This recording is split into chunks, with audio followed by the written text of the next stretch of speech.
fuck off with the spam invites. What do you want?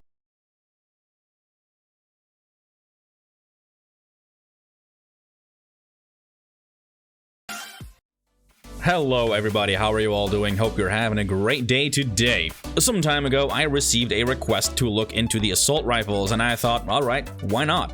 But then I figured, why not do all the fully automatic weapons, like the SMGs and the heavy weapons as well? And that's what we're going to be looking at today, all the fully automatic assault rifles, SMGs, and heavy weapons. Not only that, we'll be competing them against each other to see which one is the best in their respective class. But before we go any further, know that this is going to be a long, drawn-out video about gun math. If you don't want to know the math behind this, just skip ahead in the video. There'll be a handy chapter where I'll be talking about the best weapons in each slot. Now, in order to know the DPS of a weapon, we need a few things. We need to know the damage of the weapon, its fire rate, in other words, how fast you can deal damage, its magazine size, how long you can deal that damage, and the reload time, how long it takes before we can deal damage again after we emptied a magazine. Luckily, the game provides that for us. There's a handy corner in which the stats of the weapons are displayed. However, the stats displayed are only the weapons and their attachments. It does not take into account the perks that you use in your perk grid. For that reason, we will leave perks out of the equation. Speaking of equations, we'll need an equation to get what we need. Now, calculating damage per magazine, or DPM, is fairly simple. Damage times magazine size equals damage per magazine. Pretty straightforward, right? Calculating the DPS is a little bit harder, because we need to take into account how long you can fire and how long it takes to reload. It's not as simple as damage times fire rate, because then you'll have a DPS of a weapon that never runs out of ammo and never needs to reload. Now, yours truly isn't that great at math. I actually sucked at math when I was going to school. I was more of a science brain. Biology, geology, chemistry, those kind of things were more up my alley. But I digress. Lucky for me, at the beginning of my Aliens Fireteam Elite experience, I did find a guy who was pretty good at math and was already working on a calculation spreadsheet.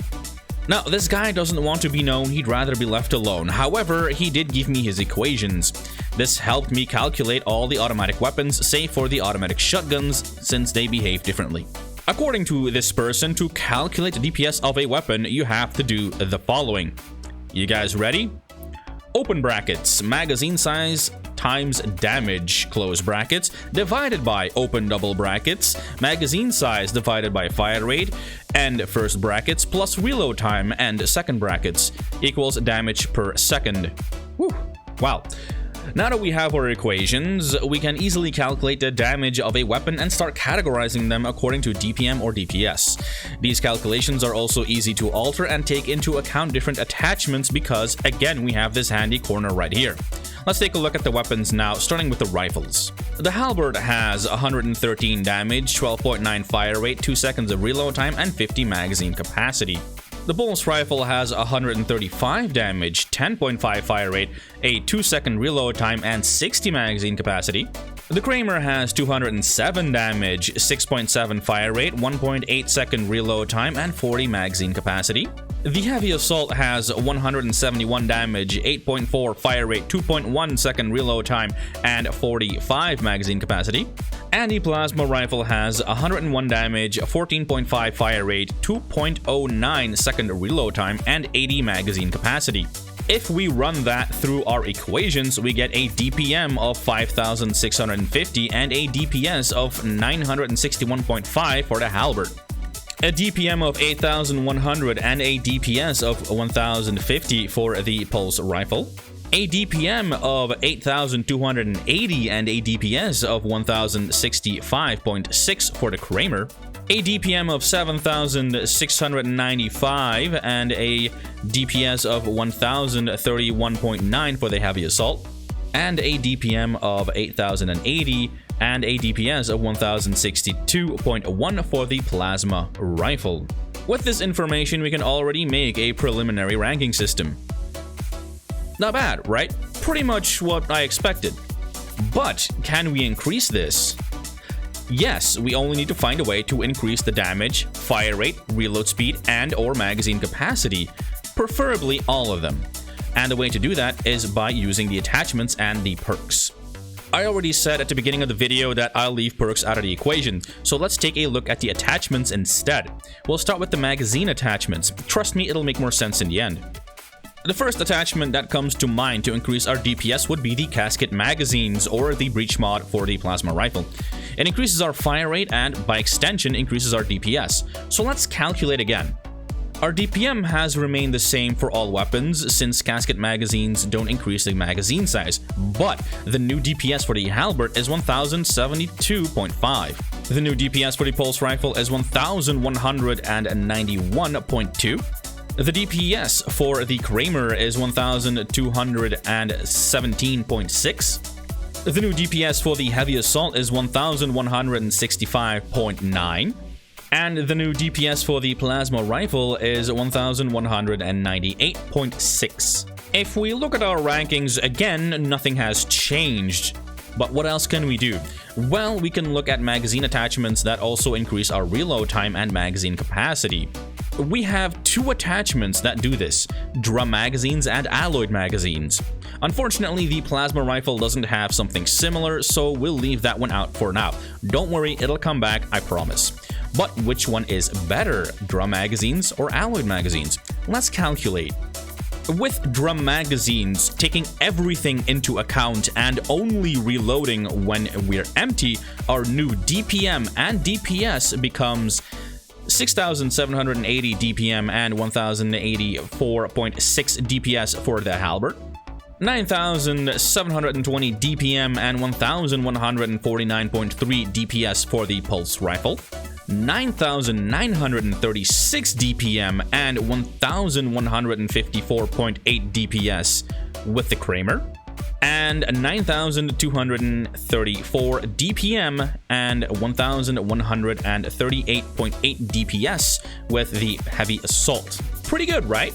But with the alloyed magazines, our DPM and DPS becomes 7,006 DPM and 1,093.6 DPS with the halberd, 10,125 DPM and 1,158.1 DPS with the pulse rifle, 10,350 DPM and 1,162.6 DPS with the Kramer, and 9,576 DPM and 1,147.3 DPS with the heavy assault.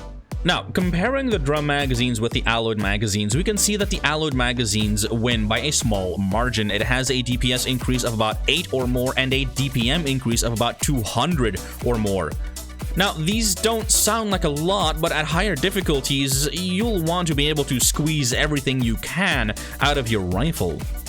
So with drum magazines out of the way, how do we get the fire rate increase of Casket magazines with the reload speed and the magazine size of alloyed magazines? In other words, how do we get the best of both? It's actually pretty simple once we take a look into the muzzle attachments. There is a muzzle attachment called the ported compensator, which gives us the same fire rate of the Casket magazines. But let's not forget the plasma rifle. It also benefits from a similar muzzle in the name of recoil booster. But what do we take as a magazine? Well, we're already increasing our fire rate, and there is no attachment that increases our magazine size. So we'll be looking for something that increases our reload speed instead. The best in slot here would be the rapid dispersal unit, which can increase our reload speed by a whopping 65%. Now, taking all of these attachments into account, here are the new numbers. The DPM has remained the same since last calculations, but our DPS has changed, and the halberd now has a DPS of 1,239.5. The pulse rifle now has 1,332.2 DPS.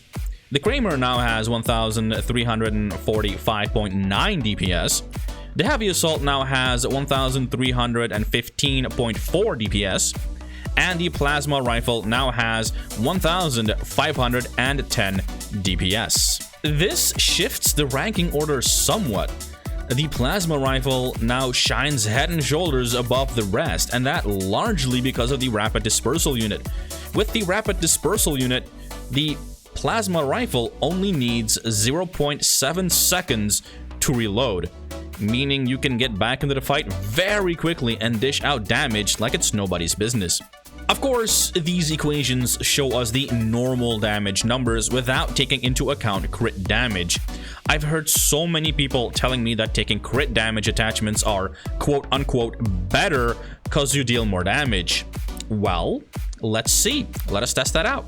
Let's use my favorite assault rifle for this test, the Heavy Assault, and take my setup as well, which is the ported compensator, the alloyed magazines, and the laser sight, and pit it against the same rifle with an all crit damage attachment, which is the precision brake, alloyed magazines, and the green dot sight. Now, with my setup, I do a 538.6 crit damage. With the all crit setup, I do a 581.4 crit damage. Did I just prove that crit damage is the way to go? Hold on, we're not done yet.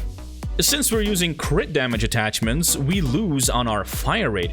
So, using our equations, here is the DPM and the DPS.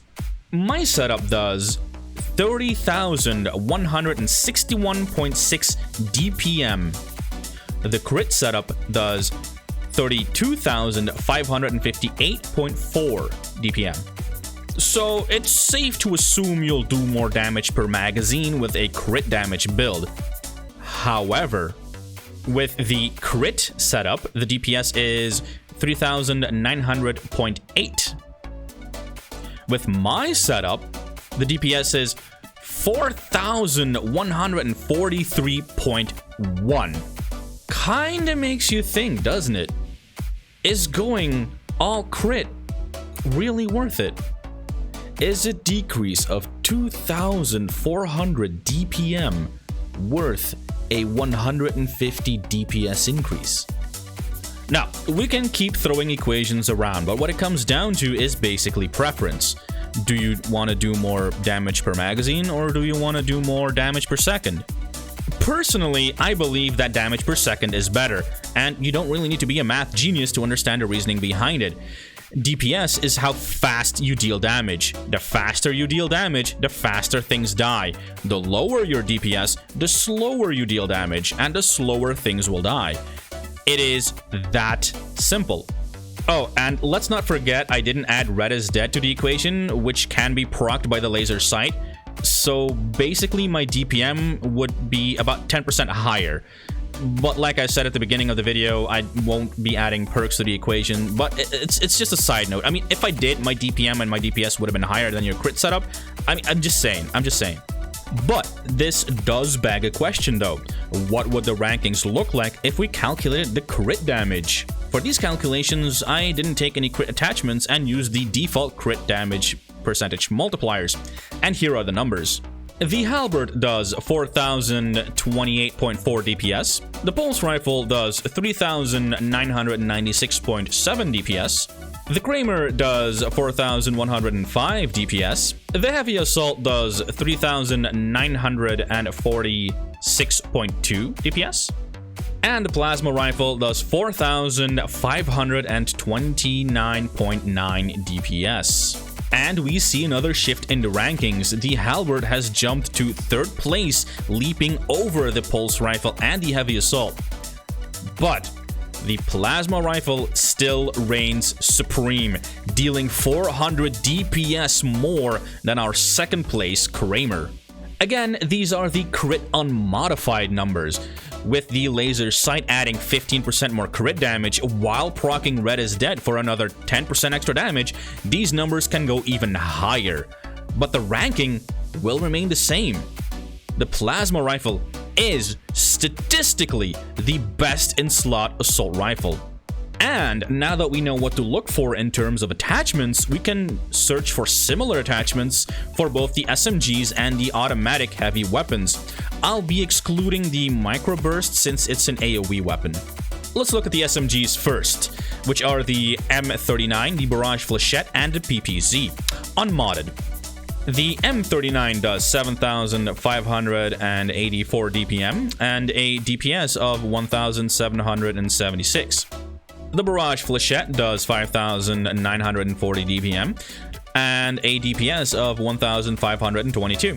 The PPZ does 11,072 DPM and a DPS of 1647.6. This is quite interesting.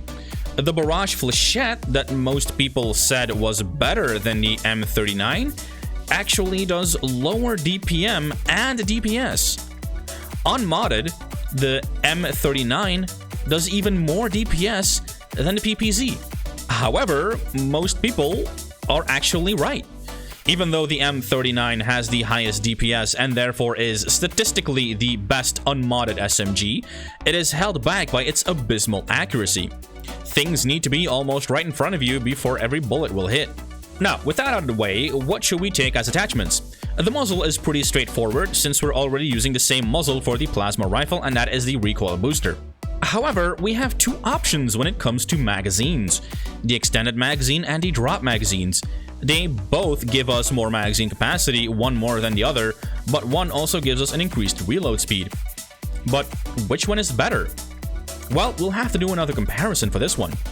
While only taking the extended magazines into account, our new numbers are 9,480 DPM for the M39 with a DPS of 1,903.5, 7,425 DPM for the Barrage Flechette with a DPS of 1,621.8, and a whopping 13,840 DPM for the PPZ with a DPS of 1,730.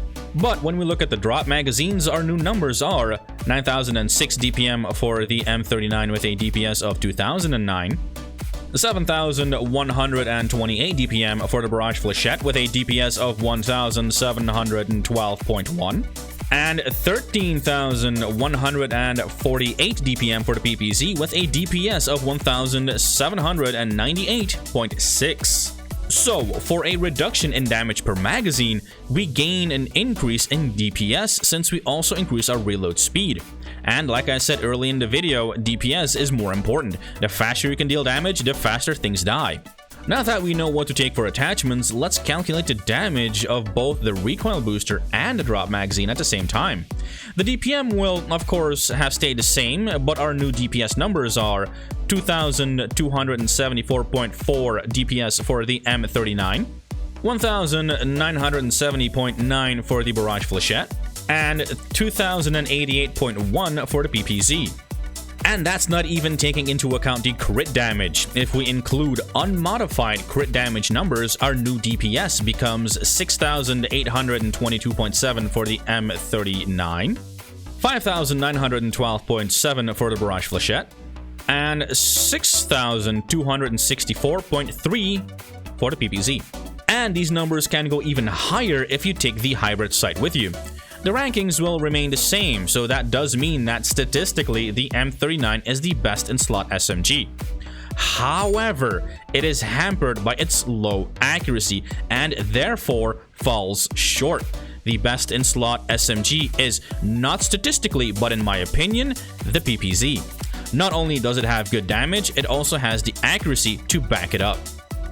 Looking at the heavy weapons, now we have two heavy weapons that are fully automatic and not AoE, the Smart Gun and the Minigun. But before we go any further, I do have to explain why I am not including the fully automatic AoE weapons like the Microburst. On higher difficulties, AoE weapons also damage your allies, and we generally don't want that. Especially in those narrow corridor missions, AoE weapons cause more harm than good. So let's calculate the unmodded numbers for our weapons before we start looking for attachments. The Smart Gun has a DPM of 28,250 and a DPS of 1,529.5. The Minigun has a DPM of 23,640 and a DPS of 1,783.3. So, unmodified, we can already see that the minigun does more DPS, about 250 more. But what attachments should we take? Hybrid rifling really sticks out here. It increases our fire rate.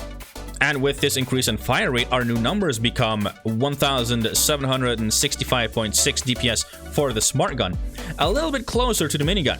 But if we give hybrid rifling to the Smart Gun, we also have to give it to the minigun, and its DPS number becomes 2,032.1. However, there is an even better attachment in the form of Polygonal rifling, which we can also combine with the quick charge armature for more fire rate and reload speed. If we do that, our new numbers become 2030.8 DPS for the smart gun, not too shabby, but 2365.2 DPS for the minigun. Now we have a bigger gap between the minigun and the smart gun while also keeping the stability we lost from hybrid rifling. But wait, there's more. With Polygonal rifling, you get a 10% damage boost proc. Taking this 10% damage boost into account, we get 31,075 DPM with 2,233.8 DPS for the smart gun and 26,004 DPM with 2,607.7 DPS for the minigun. I'm starting to stumble over my words, and we haven't even calculated the crit damage yet. If we calculate the crit damage, we get 56,500 DPM for the smart gun with a DPS of 4,061.5 and 59,100 DPM for the minigun with a DPS of 5,913. So, when critting, the minigun will do more DPM and DPS. These numbers can go even higher if we take the tanker muzzle brake for more crit damage and the down and out perk for 20% extra damage on downed and stunned targets. However, again, the ranking will remain the same. The minigun, if you can control its recoil, is statistically the best in slot automatic non-AoE heavy weapon. For those of you who skipped ahead to avoid a headache, here are the numbers. Pause if you want to read it, followed by a brief summary. The plasma rifle, combined with the recoil booster, rapid dispersal unit, and the laser sight, is statistically the best in slot assault rifle. The M39, combined with the recoil booster, drop magazines, and hybrid sight, is statistically the best in slot SMG, but is hampered by its low recoil. Personally, the PPZ with the same attachments is the best in slot SMG. And the minigun with the tanker muzzle brake, polygonal rifling, and the quick charge armature is statistically the best in slot fully automatic non-AoE heavy weapon. But does this mean you have to use these weapons and attachments? Well, no. Even though the plasma rifle is superior in DPS, I still prefer the heavy assault. It has more stopping power. Even though the minigun is superior in every way, I still prefer the smart gun. It is more reliable. And I'm not alone in this. The person who made the DPS calculation prefers using the halberd, even though it is the worst assault rifle in the game except when it comes to crit damage. Or maybe we should take a look at another YouTuber. Some of you may know the Inexorable Warrior. He's currently doing a challenge where he and a few others he grabs along the way clear insane missions without the use of choke points. And his favorite assault rifle is the Kramer. Be sure to go check him out. He's a very skilled player, one of the best in my opinion. This just goes to show that you can use any weapon you want. They are all good for insane. All this video proves is that there are better choices DPS-wise, but it is still a choice. Alright, I think that's enough math for the rest of my life. I hope you guys enjoyed this video and found it very informative. If you want to see more Aliens Fireteam Elite, hit that like button, smash that subscribe button, and ring that notification bell so that you never miss another upload. Thank you so much for watching. I put a lot of time into this video, and I'll see you when I see you.